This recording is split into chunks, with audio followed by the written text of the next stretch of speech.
बिस्मिल्लाहिर्रहमानिर्रहीम। अस्सलामुअलैकुम। आज मैं बनाऊंगी दाल के पकोड़ों का सालन। दाल के पकोड़े किस तरह बनते हैं इसकी वीडियो मैं अपलोड कर चुकी हूँ।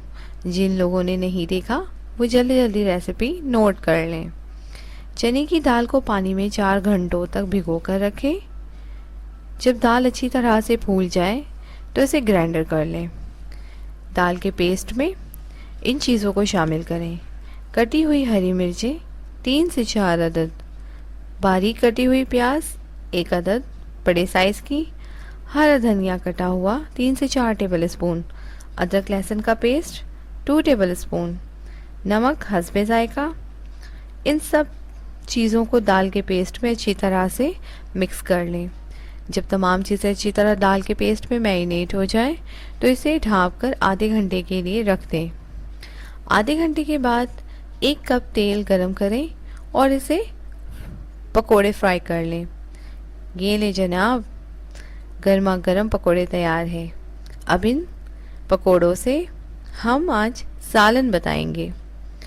सालन तैयार करने के लिए हमें जिन जिन चीज़ों की ज़रूरत है: टमाटर 1 बड़े साइज़ की कट करके यूज़ करेंगे, हल्दी पाउडर यूज़ करेंगे 2 टेबल स्पून, मिर्ची चाहिए हमें पाउडर में 2 टेबल स्पून, ज़ीरा काली मिर्च का पाउडर यूज़ करेंगे हम, मेथी दाना 1 चम्मच, नमक हस्बे ज़रूरत, धनिया पाउडर 2 टेबल स्पून और प्याज इसे पीस के यूज़ करेंगे। अदरक लहसुन का पेस्ट यूज़ करेंगे। ऑयल चाहिए होगा हमें अपना सालन तैयार करने के लिए। ऑयल को गर्म कर लेंगे और उसमें मेथी दाने को शामिल कर देंगे। जब इसका कलर थोड़ा चेंज हो जाएगा, ये देखिए ये कलर चेंज हो गया है, अब हम इसमें अदरक लहसुन का पेस्ट शामिल कर देंगे और अब हम इसे 1 मिनट तक भूनेंगे।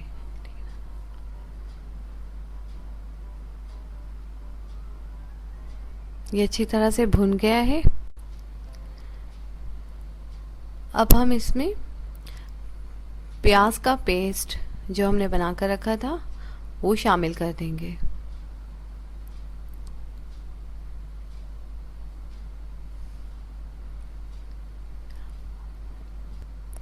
अब हम इसमें हल्दी पाउडर शामिल करेंगे,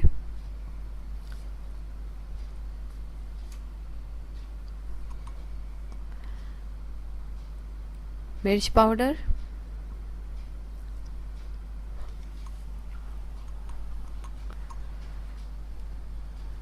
धनिया पाउडर,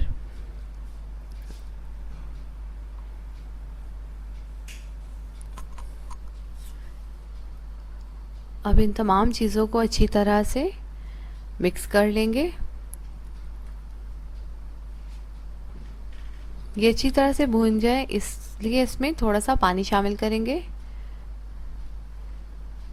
हाफ कप के करीब, और इसे तकरीबन 5 मिनट तक भूनेंगे। उस वक्त तक जब तक कि इसका तेल जो है वो अच्छी तरह से पककर ऊपर ना आ जाए। ये देखिए ये मसाला पकना शुरू हो गया है।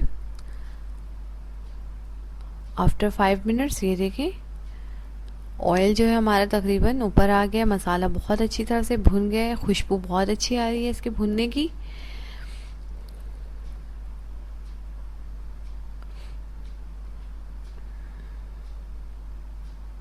अब हम इसमें नमक शामिल कर देंगे। नमक मैं हमेशा बताती हूँ हस्बे ज़रूरत, जैसे कि आप यूज़ करते हैं उसके मुताबिक कम और ज़्यादा कर सकते हैं। टमाटर शामिल कर देंगे और इसे इसके अच्छी तरह से मेल्ट हो जाने तक इसे पकाएंगे ताकि ये मसाले में अच्छी तरह से मेल्ट हो जाए।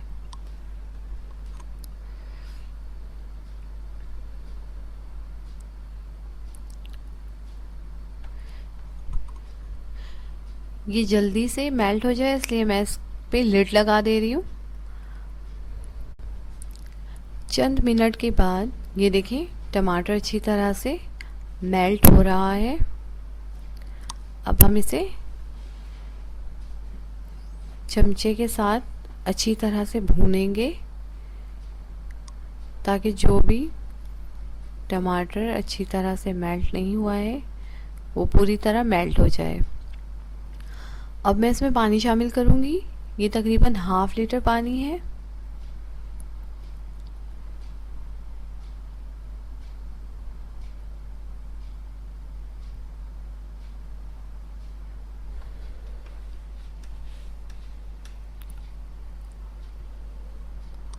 और इसे ढाँप देंगे।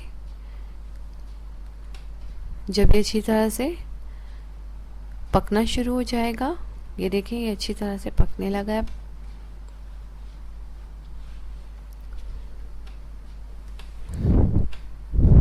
अब हम इसमें पकोड़े शामिल कर देंगे।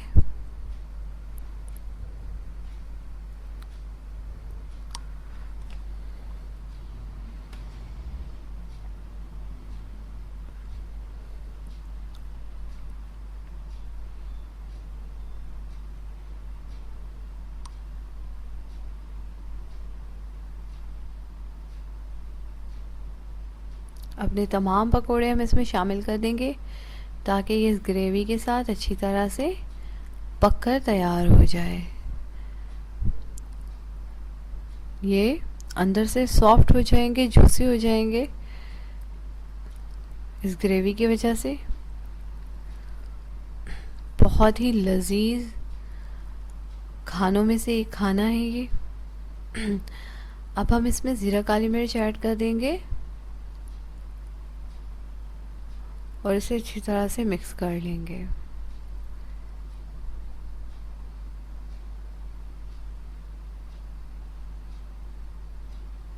ये देखिए अब ये